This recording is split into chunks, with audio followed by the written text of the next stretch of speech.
Imagine this, you are walking your dog, you pull out your phone, you send a message to Telegram, and by the time you get home, there is fully deployed website waiting on your computer. No, I'm not joking, this has actually happened. Hey everyone, welcome back to the channel, and today we're gonna talk about OpenClaw AI bot. This is the open source AI assistant that broke GitHub with 100,000 stars in just 3 days. People are calling it real Jarvis, and honestly, they are not wrong. So today I'm gonna show you what this thing can do and how to set it up on your machine.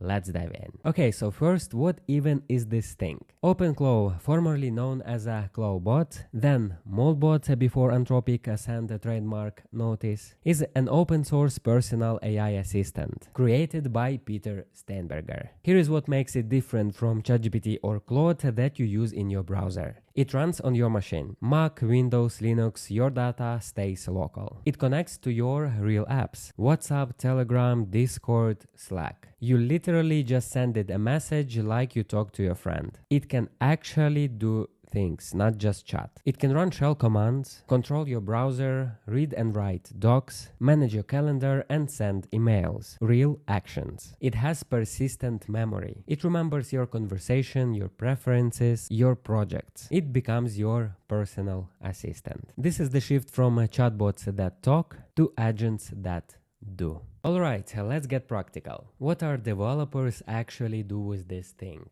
And first and the most important is remote development. Let's say you can be in the cinema, you can chat with your AI assistant through your messenger, and you can give commands to create apps, test them, and deploy these apps. So you can run full development workflows, run browser automation for testing, for example. Let's actually set this thing up. I'm going to show you the complete flow. We need to go to a quick start session, and here we need to select the way we want to install it. In my case, I'm gonna use npm. For that, first we need to run npm install globally OpenClaw, and then we need to run onboard command. Let's do that. So first, let's run npm install globally OpenClaw. It's done, so now we're ready to run OpenClaw on board. And here is the welcome message from it. Here it says OpenAI compatible, not OpenAI dependent. And here we have OpenClaw onboarding. And the first thing they have here is security warning. We need to go through it.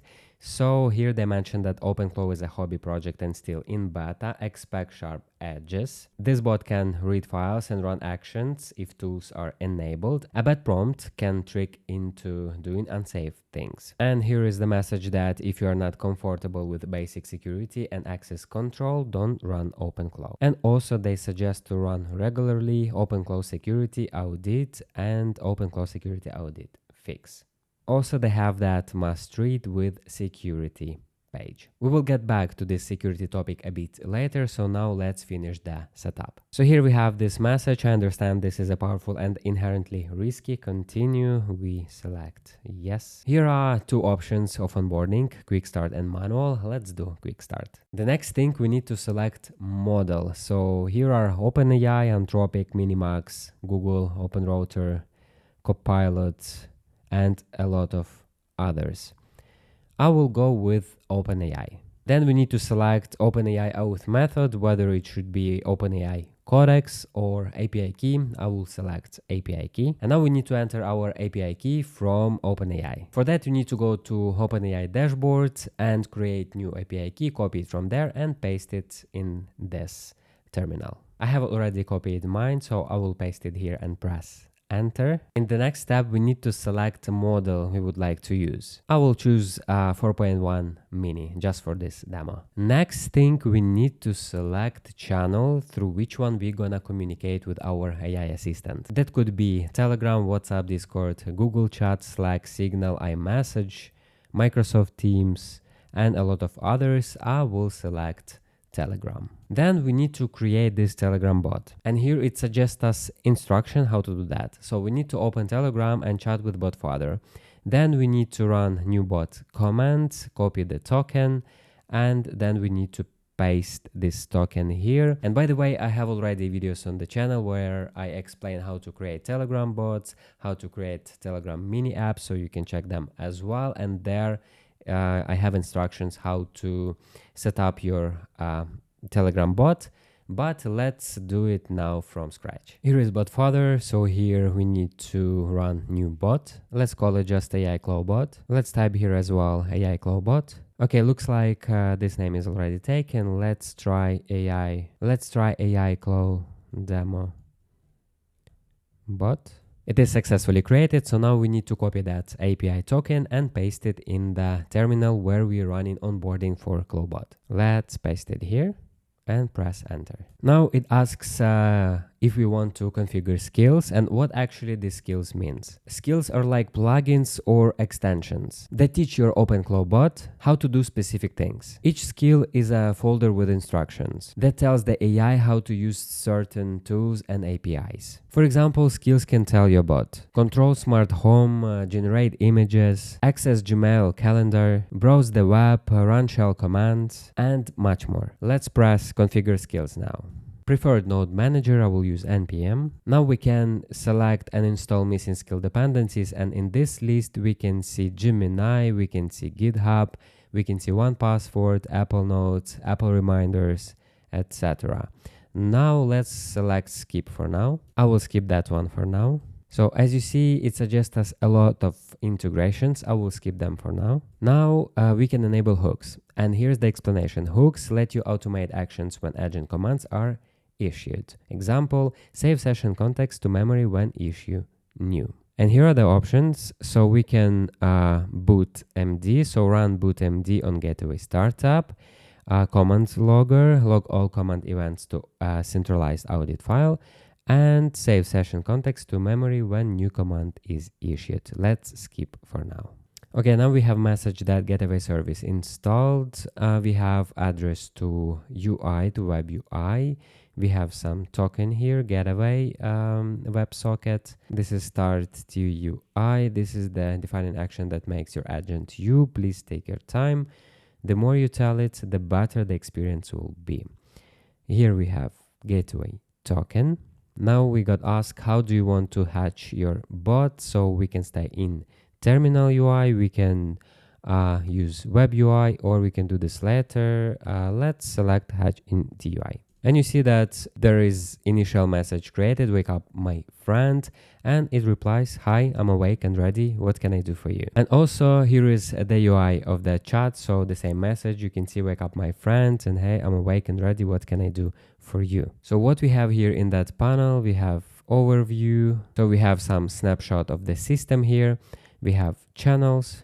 We have only one channel, and the one we set up is Telegram. There are a lot of configurations for that. Cron jobs, pretty interesting, so we can set it up new cron jobs for our AI assistant. Then we have agent section, we have here skills. So here we can enable and add new skills. Then we have some config settings, debug, and logs. That's it. So now let's talk to it from the Telegram. So in Telegram, we need to go to that bot, the one we created, and press start button. After that, we receive this message that OpenClaw access not configured, your Telegram user ID here, and pairing code. We will need to copy that pairing code and run one command in terminal. We need to run that command, OpenClaw pairing approved Telegram, and then we need to paste that code. So now we can see that approved Telegram sender, and here is the user ID. And now we can clear chat history and press start again. So now I just texted hey, and it replied, hey, what's on your mind? And now, for example, we can ask him what is the best stack to use to create calorie tracking app in web. And here is the reply for creating a calorie tracking web. A popular and effective technology stack would be, so he split it front-end, back-end, database, authentication, hosting, and some optional things.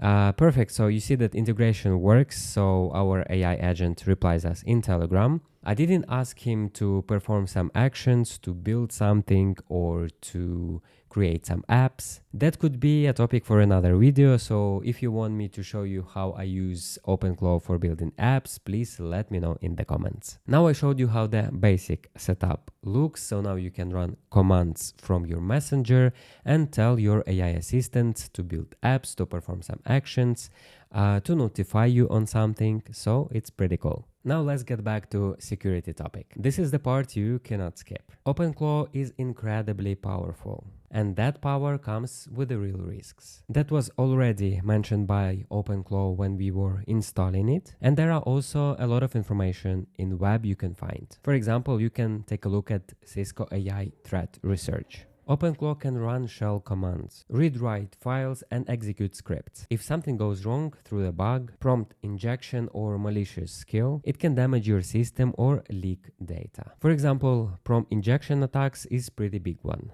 Even if only you can message a bot, prompt injection can happen via any untrusted content that bot reads. It can be web search results, websites in the browser, emails it reads, documents and PDFs, and even code it reviews. Another one is credential storage. OpenClaw stores credentials, API keys, and session tokens locally on your disk. If that directory is exposed or your machine is compromised, attackers can get access to everything. Another one is exposed instances. Security researchers found hundreds of unprotected OpenClaw servers exposed on the internet with full access to configuration, chat histories visible, ability to execute commands remotely. So here are a few suggestions. Be careful with skills. Don't just install random skills from the community. Check the source. Also, you have to use modern models. And another one, better use a dedicated machine. That's what a lot of people do. You can find a lot of posts in internet about that everybody